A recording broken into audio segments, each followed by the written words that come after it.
Let me add myself to stage. Hello and welcome to Powered by Intuition. I was already talking and I forgot to hit stream. I am so sorry. It has been one of those days where it's just hurdles.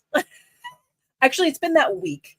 So I went through this whole tirade where you can check it out on TikTok, my TikTok account, where there's this whole coyote saga that went down Friday. I'm not going to recap it again. I just got through that whole recap. So that happened Friday. And then Monday, coyote was spotted again. Some other chaos went down. Tuesday was utterly insane in that same local area.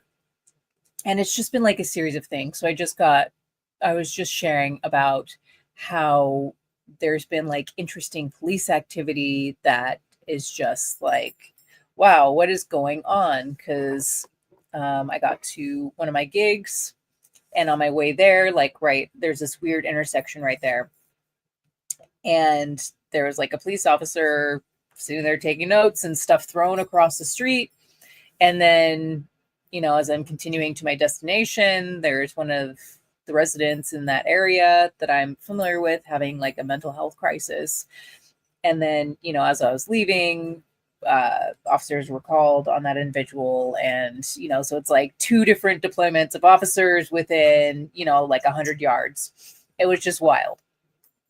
And then, there's been things like that on subsequent days where, I've just been held up on getting to places because of just like random occurrences, like more cop activity. And then when I come back, just a few minutes later, it's like, it's completely done. It's completely cleared out as if nothing's ever happened. And it's just been like, and I got parked in by a trash truck the other day. And it's like, I was the only car that had my lights on ready to go. And they just like, we're just going to park you in. And so when these moments like happen and it's consistent that they keep happening and there's like a lot of things going on, how do you handle it? How do you handle these moments where there are these hookups and hangups and hurdles?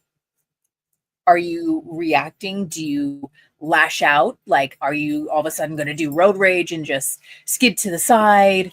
Or are you going to be the master of your emotions? And I feel like a lot of people are not taught how to be the master of their emotions. And there are several people that I see just like descend into road rage or snapping at other people or just, going crazy because things are not going as smoothly as planned. And here's the thing, when you react in that way, when you let your emotions control you instead of you being the master of your emotions, you're going to cause yourself more problems. You're going to cause yourself some pain. You could cause yourself an accident, harm, or you can harm someone else, which causes you more harm as, more police activity happens. And you're not going to get to your destination on time at all if you're making things worse. So it is really important to be the master of your emotions. If you feel like you're getting overwhelmed or frustrated, diffuse the situation. Like for me, having these hookups and hangups, it's like, okay, well, this is frustrating, but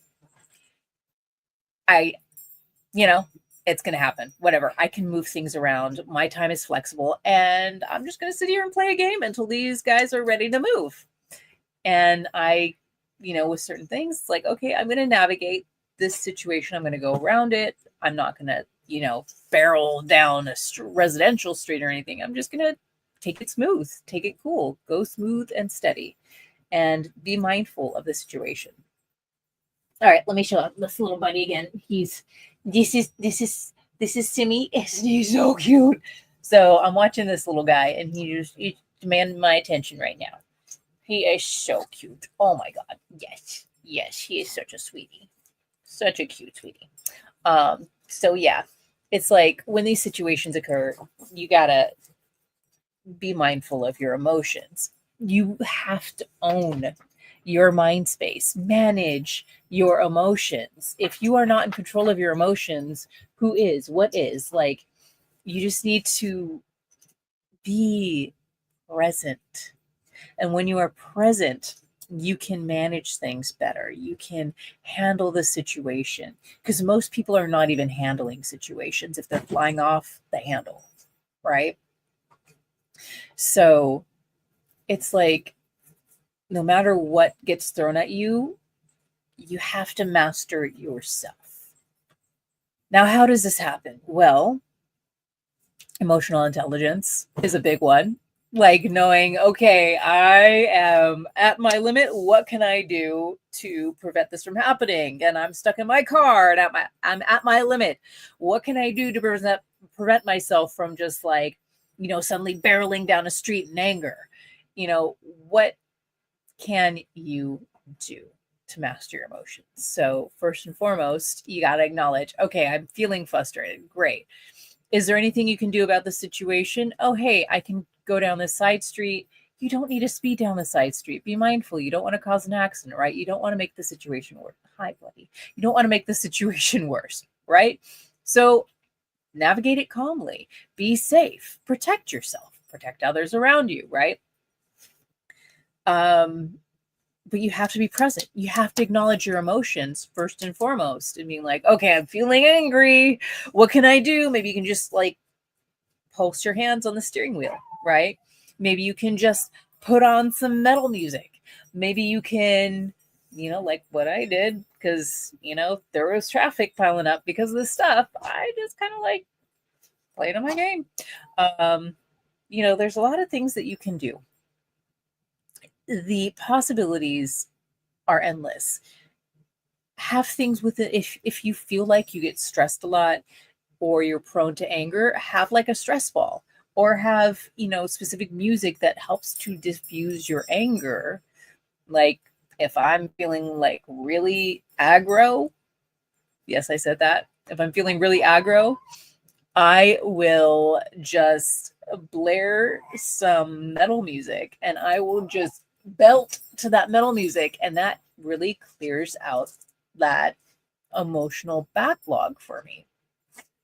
So what are some things that you can do? You can scream into a pillow, you can punch a pillow, like maybe you can just be like that on the seat next to you, but you got to clear it out and get your mind clear. You got to clear your headspace. You got to manage and be the master of your emotions. Your emotions do not control you. Once again, do not let your emotions control you. You control your emotions, right? And granted, if you are neurodivergent, there are other things that are available to you. It's not going to be as easy. Like, definitely, if you are having a really hard time with it, not everybody's diagnosed as neurodivergent. Buddy, you okay? What's going on? Dude. Oh my goodness. Oh my goodness, buddy. So not everybody is the same. Not everybody can manage these situations that well. So do what you can do in the moment to stay safe, to manage your emotions, and to have things under control. Because when you are out of control, you are not in control. You are out of control. Okay. So, and that causes more problems. I'm going to reinstate that. When you are out of control, you are going to cause yourself more problems.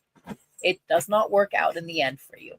So I hope that this definitely supports. I know that I've been on for longer than 10 minutes, but yeah, it's been hookups and hurdles. So I'm still here, still doing the podcast, but I am exhausted because I haven't had a break today. It's been back to back to back, which, as I mentioned earlier, it's a great thing because my services are in high demand. Not in high demand on these platforms or with live streaming yet, but I know that within other things, I get specifically requested and my schedule gets booked up. And that's also been, hi, baby. That's been the huge blessing this week. Is like, my schedule's been stacked, which is, it's a great thing. And I'm thankful for it. But I am super tired. So diving into self-care is another modality of you getting through these situations. If you are not taking care of yourself, you are going to succumb to emotional volatility because you are not taking care of yourself. And part of that is taking care of your internal emotional landscape. Self-care is to get yourself emotionally balanced, to get your body balanced, to get your body feeling good, to get your mind feeling good, to get your health feeling good. It's all of those things together, right? And that's not go out and binge drink. Yeah, it'll feel good in the moment. If your self-care makes you feel bad afterwards, that's not self-care. Like if your idea of self-care is like, I'm going to go drink and then you black out and you have a hangover, that's not self-care. If you go drink and you feel awful afterwards, that's not self-care. If you go drink and you're feeling sick afterwards, that's not self-care. Drinking is not self-care. Okay, I'm making a big point of that. If you go and you spend, hundreds of dollars on a spa and then you lament spending money afterwards because now you don't have enough money to pay different things, that's not self-care because it's leading to an emotional issue. Hi, baby. So be mindful of that. And when you are taking care of yourself, you're less likely to be emotionally volatile. So, first and foremost, figure out a way to be the master of your emotions. Do whatever technique, tip, or tool you need to do. And there's plenty available. Punching a pillow, putting on like loud music and yelling, singing at the top of your lungs to it, cuddling a cute little puppy. So many different things. And then knowing if you do not manage your emotions, you are going to create more problems. First and foremost. Okay. I think we all can agree that we want less problems in our lives. So manage your emotions. Okay. And then the second one is self-care. And self-care is it's so important in so many ways. And I went through what is not self-care. If you feel bad afterwards for whatever reason, whether it's spending the money or, you just feel awful after doing that activity, that's not self-care. Self-care can be as simple as, sitting with a cup of your favorite coffee or favorite tea, taking a deep breath, breathing it in. What is it that makes it your favorite? And then indulge that entire moment. Indulge in like, oh, is it warm? Is it cold? Is it smooth? Is it sweet? Is it hints of bitterness? Indulge in the sensation and the whole aspect of that moment of you enjoying that coffee, tea, juice, smoothie, whatever it is. So that is an aspect of self-care. It can be as simple as that. Other things that you can do are, doing some sort of physical activity, walking around the block, talking about these situations, connecting with your neighbors in your neighborhood. It's like, when these things were going down, I'm like, this is not normal for this neighborhood. Are you guys okay? Checking in with people, seeing what you can do to help. Helping others, charity, volunteering, you get this feel-good high from it that actually does help you in the long run. That feel-good high is lasting. And it feels good to feel like you've contributed something to society. So, when these situations are happening, connect with your neighbors, connect with your neighborhood, do a walk, like check in with people, say hi to people, smile at someone. These simple, everyday, random acts of kindness help. So to recap, be the master of your emotions. Master your emotions. Let go of things that are not in your control and figure out what is in your control. Master your emotions. Do not be a slave to your emotions. You master your emotions. self-care.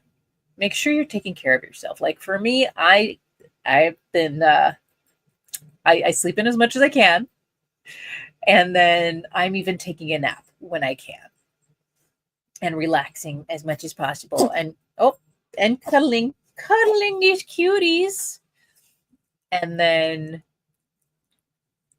random acts of kindness. Go and do something good in the world, right? You see a need, fill it. That's not, oh, well, that's not my job. They're supposed to take care of that. Oh, that person is supposed to do this. Oh, the mayor sucks. It's like, hey, do what you can to support your community. And knowing your community supports you, it makes a safer neighborhood. It makes for a safer neighborhood. So get out there, get off your butt, and do something. Okay? Because that's what's going to make things better. If it's on your heart, it's on you to figure out a plan and maybe mobilize in a way that can be like, okay, obviously, this problem is not going away. Like, let's talk about homelessness in Los Angeles. That problem's not going away anytime soon. It's been around since the early 1900s, first and foremost. Secondly, we get all the people from across the United States because it's more livable out here year round. And, you know, it's not something that's going away anytime soon. It doesn't matter who the mayor is. It's been a thing for a long, long time. But people are acting shocked, surprised, and it's very funny that, you know, they're attacking this mayor now, even though it's been an ongoing situation. So food for thought, or something to think about within, you know, the scope of things. But all right. Kitties are going crazy. They are hungry. Yes, they get along with the puppers. They're doing good. And I got to get going, but thank you for joining on Powered by Intuition this week. It has been so chaotic and crazy. But you know what? I'm laughing. I'm smiling. Things are going great, and that's where I focus my attention on this is going really good, and I'm thankful and grateful for situations working out, even if it's a little more brain power and challenging. I'm still able to figure things out, and I've gotten through it, and I've navigated it, and I'm here, and that is what matters. So thank you so much for joining me on this episode of Powered by Intuition, and I wish you all a good one. And let me know in the comments if your week has been as chaotic as mine. All right. Thank you for joining. Bye-bye.